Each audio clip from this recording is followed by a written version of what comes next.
So, Chris, welcome along. Tell us your memories of the early days of the Trust and the focus of your campaigning at that time.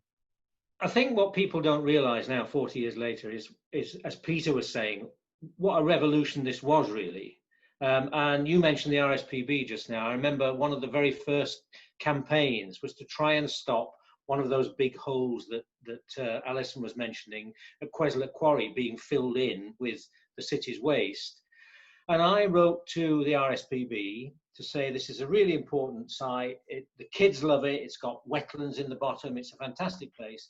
And the RSPB wrote back and said, there can't be anything of interest there. It's in the middle of Birmingham. As a consequence, we lost a colony of 200 pairs of sand martins that were nested in the cliffs of Queslett Quarry. So it was a revolution. And I think what was exciting was that you've got people like Peter and Mike who came from a natural history background. I mean, Peter didn't mention this, but he was a real expert, and still is, on gall wasps. I didn't even know what a gall wasp was. Two groups of mavericks, if you like, from their territories. And then the third ingredient was this emotional strand that Alison mentioned with people like Joy Pfeiffer, who, with the greatest respect to Joy, didn't know the names of anything, didn't know how the system worked, but just were passionate. You bring those three parties together, and it's a very powerful thing. And the main objections that we had came from, as Peter said, the traditional nature conservation organisations. So it was the Worcestershire Wildlife Trust, the Staffordshire Wildlife Trust, and the Shropshire Wildlife Trust, who really thought that we were devaluing the currency of nature conservation by talking about people and talking about the inner city. So it was a very, very different time. And then we had this wonderful good fortune of Margaret Thatcher, and the supreme unintended consequence of high unemployment, and then the response of the Manpower Services Commission and the employment schemes. And within certainly a year of us starting with nothing, we had, I think, 40 staff at one point. And as Alison was saying, we were employing more ecologists than all the local authorities across Birmingham and the Black Country put together. And we were able to take people like Peter Woodward, who were, young, bright-eyed planners with no prospect of employment in the mainstream, and give them this fantastic opportunity to work with real places and real people. So it was a very, very different approach to nature conservation. And I think one of the things that we realized very early on was that we were never really going to own land. Land in the city was always going to be too expensive. But that there was, as Alison was saying, lots and lots of land out there that was wild, was green, and was threatened.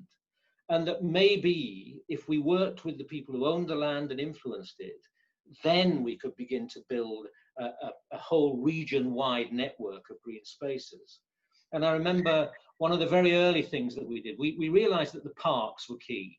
Actually, Birmingham Parks was spending at that stage something like £12 million a year mowing grass and eliminating the wildlife. And we wanted to try and get them to begin to think more creatively about that resource. And so we ran what turned out to be very memorable. We leaked to the Birmingham Post the fact that Birmingham had been chosen as the site for the International Daisy Chain Championships of about 1981. And of course, nobody had ever heard of the International Daisy Chain Championships. It didn't really exist.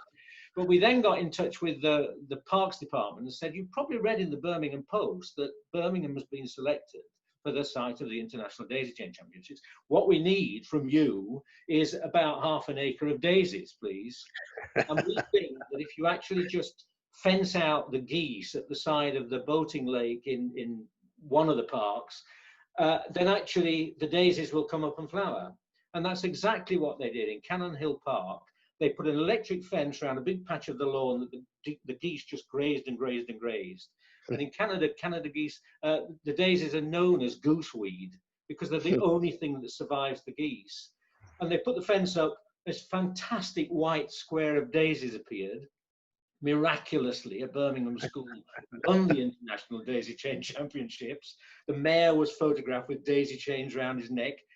But the result of that was that actually we then had a parks department that listened to us and was interested in change. And very quickly we had Sue Vincent, remember, who was on secondment for 3 days a week, I think, into the Parks Department. So we were working in a really very different kind of way, I think, from the way that nature conservation had been working previously. And I think it was the scientific credibility that came from people like Pete and Mike and a whole bunch of other people, combined with the understanding of how the planning systems and people like Rachel Berger understanding about landscape and planning processes. That combination was a killer, really. I mean, they didn't stand a chance.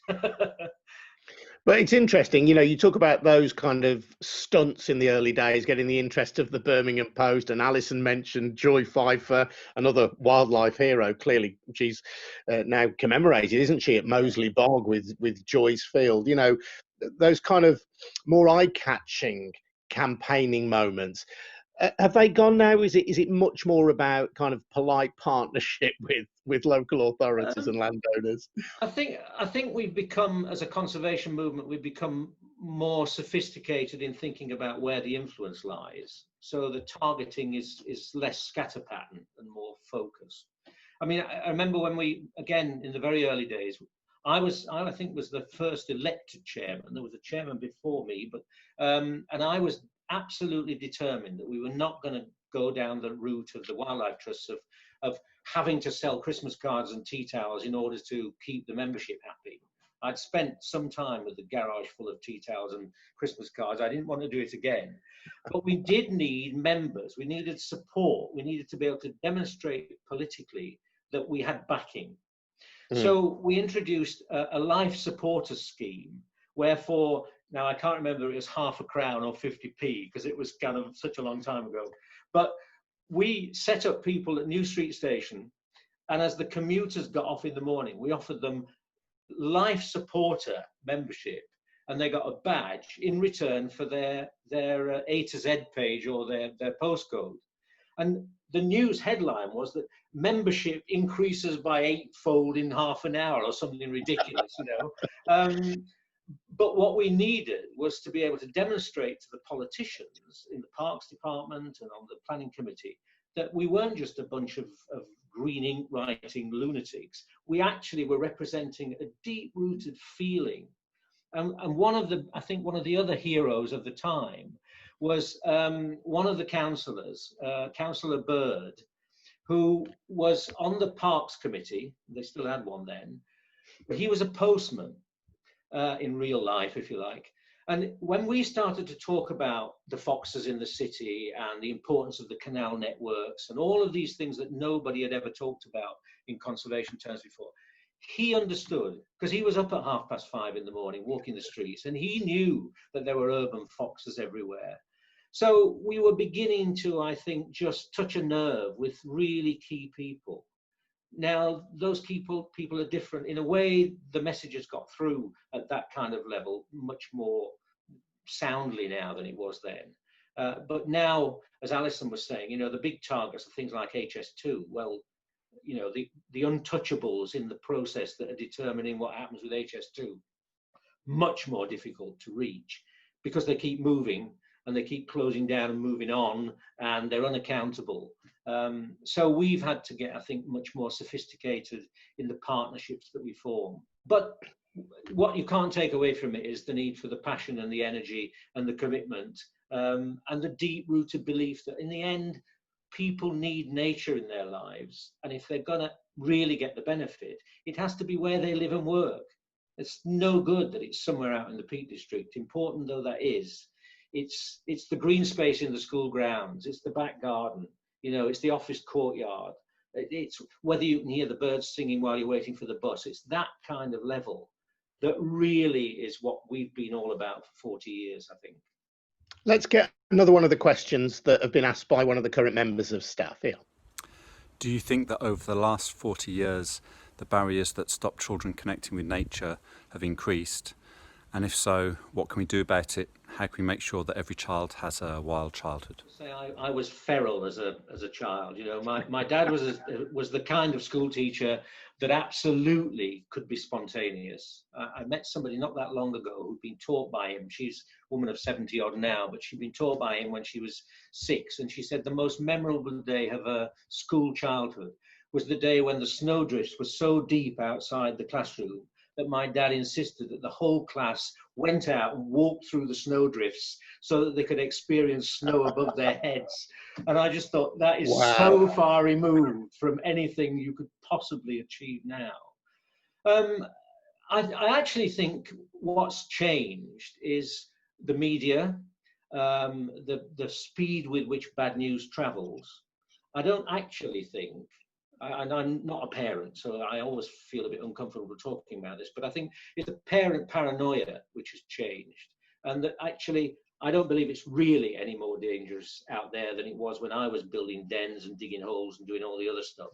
It's just that the public perception is that it is, and that when something bad happens, everybody knows about it almost instantly. And it's a tragedy. And I think it's why things like gardens are so important, and school grounds are so important, and urban parks are so important, because increasingly those are the landscapes where you still have a fighting chance of making the daisy chain or building a den or dipping for tadpoles. The wilder landscapes, I mean, I spent my infancy in a quarry where I used to, go at 8 in the morning, come back at 6 at night, covered in mud with a jam jar full of sticklebacks. No doubt risking my life doing it, but actually that, very difficult to deliver that now. So we need to change the way in which gardens and parks and school grounds are managed to make sure that they're better than they have been in the past at providing that kind of opportunity. Chris, thank you. Absolutely brilliant to hear from you.